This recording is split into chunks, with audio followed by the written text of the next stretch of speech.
কথাটা ঠিক করে বলো, তোমার মৃত্যুর ফাঁসিতে ঝুলতে হবে। তখন হোসেন আহমদ মাদানী বলেছিলেন, দেশ স্বাধীন করার জন্য আমি আমার মাথায় সবসময় পাগড়ি থাকে, এটা আমার পাগড়ি নয়, এটা হলো আমার কাফন। কাফন বেঁধে দেশ স্বাধীনের জন্য আমরা সব সময় রেডি হয়ে আছি। সেই জন্য আমরা মুসলমান, আমরা লাকুম দীনুকুম ওয়ালিয়া দীন, যে যার ধর্ম শেষে পালন করবে। কিন্তু এ বাংলা হলো সম্প্রীতির বাংলা, এ ভারতবর্ষ হলো সম্প্রীতির ভারতবর্ষ। আমরা কারোর কথা শুনে আমরা কোনো ধরনের সাম্প্রদায়িক দাঙ্গা সামনে আমরা আসতে দেব না। যে যার ধর্ম শেষে পালন করি, শান্তিতে থাকুন, সুস্থ থাকুন। আলহামদুলিল্লাহ, যুগদিয়া মগরাহাট যুগদিয়াতে হিলফুল ফুজুলের তরফ থেকে এই সংক্ষিপ্ত অনুষ্ঠান এই পর্যন্ত শেষ করা হলো। আমাদের এখানে বহু ওলামায়ে কেরাম উপস্থিত হয়েছেন।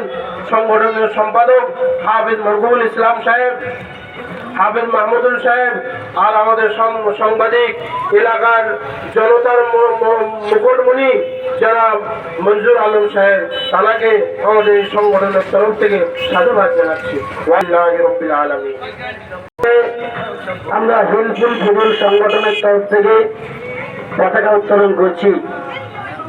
অনেকেই প্রশ্ন করছে, তোমরা ইসলামিক সংগঠন, তোমরা কেরাত প্রতিযোগিতা করো, তোমরা জলসা দাও, তোমরা কেন আবার পতাকা উত্তোলন করছো? এটা মুসলমানদের কাজ নয়, হিন্দুদের কাজ।